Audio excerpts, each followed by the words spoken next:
laawol kisal ko laawol peewal e ɓantal. Alhamdulillah wassalatu wassalamu ala rasulillah wa ala alihi wa ashabihi wa man wala wa ba'd. Assalamu alaikum wa rahmatullahi wa barakatuh. Ɗawo ko lande ɗiɗi siɓɓe addi ɗo landal aranangal ɓe landi ɓe maaki ene si yimɓe ɗiɗo resindiri julɓe tawi hiɓe majja ko wiyete ñaawore lootagol longal no hana lootorede noon ka sharia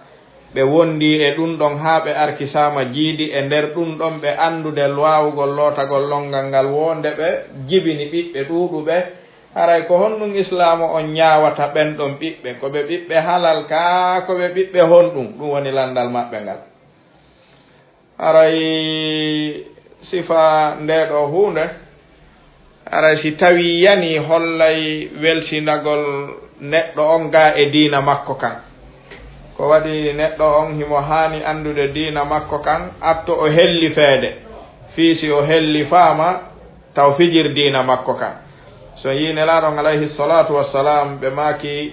yo pay ko yamire julde nden hara ɓe jogii duuɓi jeeɗiɗi yo ɓe elteno ɓe juulira haa ɓe heɓa duuɓi 10 si ɓe juulaali yo ɓe focce fiita ɓe accu julde nden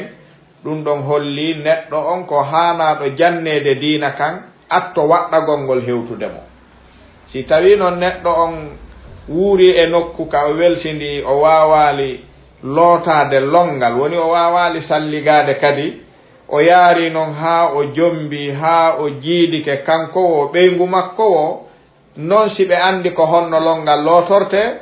haray ɗum ɗo holli welsindaare nden nde ɓurti moƴƴa ɗen toro Allah subhanahu wa ta'ala yo ɓeydu en ko wiyete lerɗalngol kaaɗo diina e yeƴƴitagol e makka. amma min haysul hukumi shar'i ɓiɓɓe ɓen jogonira e ñaawugol ɓe ko ɓe ɓiɓɓe halal naaɓe ɓiɓɓe ahalal ɓiɓɓe halal kan si tawi dewgal humama hakkunde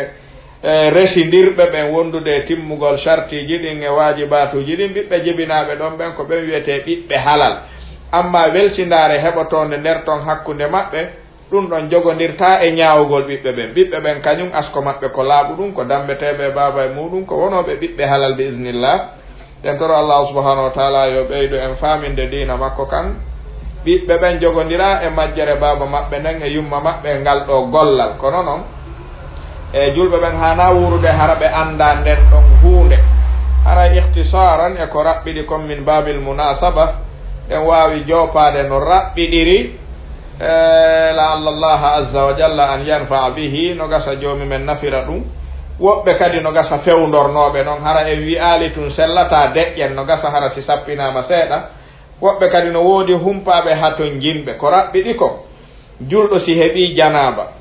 o waalike o hoyɗiti o waalike o ɗanike o hoyɗitike o fini o tawi coñci makko ɗin hino ɓuuɓi bi ma'ana woodi ko yalti e makko ko holli o helli faama ɗum o woni sonnajo ma o woni honno gorko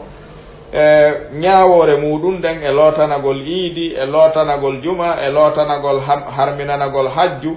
ɗiɗo fof ko ɗi gootum karamokoɓe goo wattora e ɗon lootanagol fiila e sonnajo so laaɓi ma ɗum so jibini o laaɓi karamokoɓe goo ɓeyditana e sonnajo fiiliɗo laaɓi on e sonnajo jibinɗo laaɓi on yo gollitir parfen on e batte ƴiiƴan ɗan. amma janaba on kan heɓe fotti e kayfiya on e ɗumɗa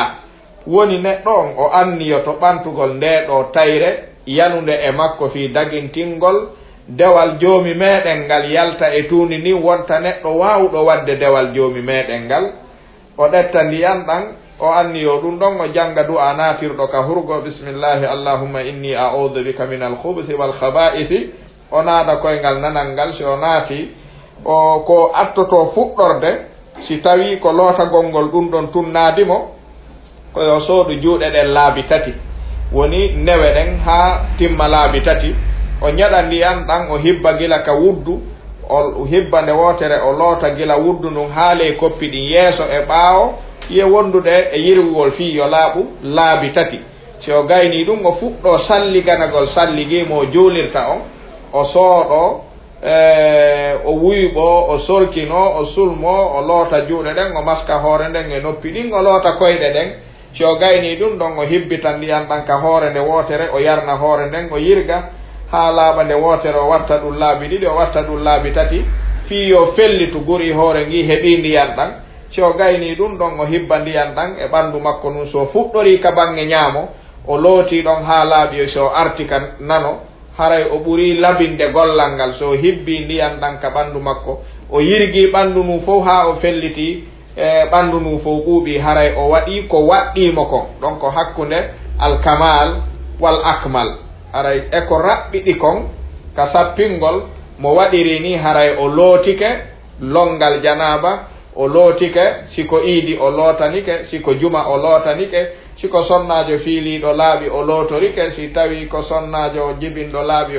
o lootorike karamo koɓɓen ko ɓeydanta ɓeeɗa ɗiɗo woɓɓe wi'ay no yiɗa yo sanco sukunu nun si tawi ko fiiliɗo laaɓi ma ko jibinɗo laaɓi ɓenna kadi yo gollitir parfen ka jokkintingol batte ƴiƴanɗan ɓay hiɗan mari bargol ko wonata saabu ha batte majjan iwa haray e ko raɓɓiɗi kon si tawi ɗum ɗo faamike min babil munasaba no gasa hara woɓɓe no haton jinni kadi sappinanede sifa noon tum so onti anni ke ɓantugol tayre nden o waɗi ɗeɗo golle haray o yalti e tayre nden o laaɓi poyi haray mo sellanimo ka o yalta o waɗa dewal ngal tawata Allah subhanahu wa ta'ala newinanimo hada ihtisaran woni landal aranal ngal ɗe wawi darade ɗo inchallah ɗettiten ɗimmal ngal